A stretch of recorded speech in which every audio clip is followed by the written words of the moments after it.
નમસ્કાર મિત્રો, હું ચુડાસમા પરસોત્તમ આપ દરેક મિત્રોનું ટીમ આઝાદ વતી દિલથી સ્વાગત કરું છું। મિત્રો, આજના વિડીયોની અંદર વનરક્ષકને લગતી એક મહત્વની અપડેટ જોવાની છે। જ્યાં મિત્રો વનરક્ષક બીટ ગાર્ડની પરીક્ષા છે તે પૂર્ણ થઈ ગયેલ છે। લેખિત પરીક્ષા પૂર્ણ થયા બાદ આન્સર કી ક્યારે આવશે, તદુપરાંત તેનું ફાઇનલ પરિણામ ક્યારે આવશે, ફાઇનલ મેરિટ ક્યારે આવશે, અને મહત્વની વાત કે ગ્રાઉન્ડ માટે ક્યારે બોલાવવામાં આવશે।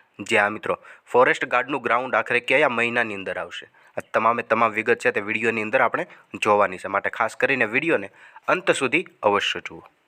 હવે તેમાં સૌપ્રથમ વાત કરીએ તો વનરક્ષક બીટ ગાર્ડની લેખિત પરીક્ષા હાલ પૂર્ણ થઈ ગયેલ છે। લેખિત પરીક્ષા પૂર્ણ થયા બાદ સૌથી પહેલાં તેમની પ્રોવિઝનલ આન્સર કી આવશે।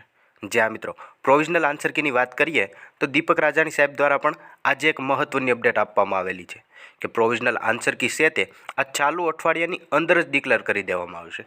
મતલબ કે આ અઠવાડિયું પૂર્ણ થાય તે પહેલાં જ પ્રોવિઝનલ આન્સર કી આવી જશે, અને પ્રોવિઝનલ આન્સર કી આવ્યા બાદ સૌથી પહેલાં વાંધા અરજીઓ મંગાવવામાં આવશે। જ્યાં મિત્રો વાંધા અરજીઓ વિશે વાત કરીએ તો વાંધા અરજીઓ છે જે પ્રોવિઝનલ આન્સર કી આવે તે પ્રોવિઝનલ આન્સર કીની અંદર જો કોઈ પણ જાતની તમને વિસંગતતા જણાય, અથવા તો કોઈ જવાબની અંદર વિસંગતતા જણાય, અથવા તો કોઈ પ્રશ્નની અંદર વિસંગતતા હોય તો તમે વાંધા અરજી કરી શકો છો। અને વાંધા અરજી છે તે ઓનલાઈન કરવાની હોય છે। પ્રોવિઝનલ આન્સર કી આવ્યા બાદ લગભગ 7 થી 8 દિવસ સુધીનો તમને ટાઈમ આપવામાં આવે છે। આ ટાઈમની અંદર તમારે વાંધા અરજી ઓનલાઈન કરવાની રહેશે। વાંધા અરજીઓ થયા બાદ 8 થી 10 દિવસ બાદ ફરી વખત ફાઇનલ આન્સર કી જાહેર કરવામાં આવશે। આ ફાઇનલ આન્સર કીની અંદર જે પ્રોવિઝનલ આન્સર કી જાહેર થઈ તેમાં જો કોઈ પણ જાતના સુધારા વધારા થવાના શક્ય હશે તો સુધારા વધારા થઈને ફાઇનલ આન્સર કી જાહેર કરવામાં આવશે। ફાઇનલ આન્સર કી જાહેર થયા બાદ ગ્રાઉન્ડ માટેનું એક ક્વોલિફાઈંગ લિસ્ટ જાહેર કરવામાં આવશે, અથવા તો ફોરેસ્ટ ગાર્ડનું ફાઇનલ પરિણામ પણ ડિક્લેર કરી દેવામાં આવી શકે। જે હા મિત્રો ફાઇનલ પરિણામ પણ ડિક્લેર થઈ શકે છે, અને ફાઇનલ પરિણામની સાથે જ જે ઉમેદવાર મિત્રોને ગ્રાઉન્ડ માટે સિલેક્ટ થશે તેમનું ગ્રાઉન્ડ માટેનું ક્વોલિફાઈંગ એક લિસ્ટ તૈયાર થશે, અને લિસ્ટની અંદર નામ આવેલા દરેક ઉમેદવાર મિત્રોને ગ્રાઉન્ડ માટે બોલાવવામાં આવશે। અને વાત કરીએ કે આખરે ગ્રાઉન્ડ ક્યારે આવી શકે છે, જે હા મિત્રો મે મહિનામાં અથવા તો જૂન મહિનાની અંદર ફોરેસ્ટનું ગ્રાઉન્ડ આવવાની પૂરેપૂરી શક્યતાઓ છે।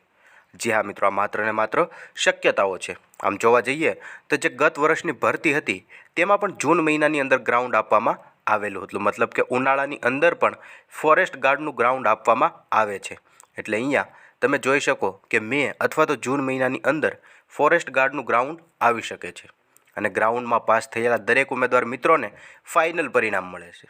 જ્યાં મિત્રો લેખિત પરીક્ષાની અંદર પણ પાસ હોય અને ગ્રાઉન્ડ પણ ફિઝિકલ રીતે પાસ કરેલું હોય તેવા તમામ ઉમેદવાર મિત્રોની સંખ્યાને ધ્યાનમાં રાખીને ફાઇનલ મેરિટ લિસ્ટ બનતું હોય છે, જે ભરવાની થતી જગ્યાઓ હોય તદુપરાંત ક્વોલિફાય થયેલા તમામ ઉમેદવારોની સંખ્યાને ધ્યાનમાં રાખીને ફાઇનલ મેરિટ લિસ્ટની યાદી તૈયાર થતી હોય છે।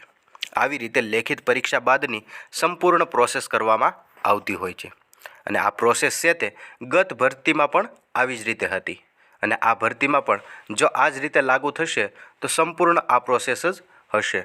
તો વાત કરીએ હવે પ્રોવિઝનલ આન્સર કીની, તો પ્રોવિઝનલ આન્સર કી છે તે આ અઠવાડિયાની અંદર જ જાહેર થઈ જશે। જે હા મિત્રો તદુપરાંત સરકારી ભરતીને લગતી તમામ માહિતી જોતા રહેવા માટે હમણાં જ ચેનલને સબસ્ક્રાઈબ જરૂરથી કરી લેજો।